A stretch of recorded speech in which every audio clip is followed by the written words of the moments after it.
دنیا میں کوئی بھی انسان ایسا نہیں جسے کبھی کوئی بیماری نہ آئی ہو، نزلہ ہو، زکام ہو یا ہلکا سا بخار یا کوئی بڑی تکلیف، سب اللہ کے حکم سے ہے۔ ہم انسان سمجھتے ہیں کہ یہ کمزوری ہے، لیکن اللہ تعالیٰ کے نزدیک یہ مومن کے لیے رحمت ہے۔ کبھی کبھی اللہ تعالیٰ اپنے پیارے بندے کو محبت کی نشانی کے طور پر بیماری عطا کرتا ہے۔ آج کی اس ویڈیو میں ہم اسی راز کو سمجھنے جا رہے ہیں۔ اگر یہ ویڈیو آپ کو پسند آئی ہو تو ہمارے چینل نور نمل کو ضرور سبسکرائب کریں، کیونکہ ہم روزانہ قرآن و حدیث پر مبنی ایسی ویڈیوز لاتے ہیں جو ایمان کو مضبوط کرتی ہیں اور دل کو سکون دیتی ہیں۔ ویڈیو کو آخر تک ضرور دیکھیے گا، کیونکہ آخر میں ہم آپ کو ایسی حدیث سنائیں گے جو ہمارے ایمان کو جھنجھوڑ کر رکھ دے گی۔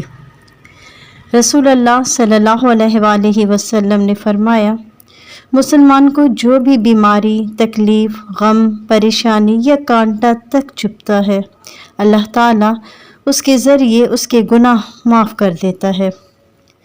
نبی کریم صلی اللہ علیہ وآلہ وسلم نے ارشاد فرمایا، مومن کو جو نزلہ، بخار یا چھوٹی سی بھی تکلیف پہنچتی ہے، اللہ تعالیٰ اس کے گناہ ایسے گرا دیتا ہے جیسے درخت کے پتے۔ نبی کریم صلی اللہ علیہ وآلہ وسلم نے فرمایا، بیماری مومن کے لیے رحمت ہے۔ اگر آپ چاہتے ہیں کہ اللہ آپ سے راضی ہو، اور اگر آپ چاہتے ہیں کہ آپ کے گناہ بھی پتوں کی طرح جھڑ جائیں، تو صبر کریں، شکر کریں اور اللہ سے قریب رہیں۔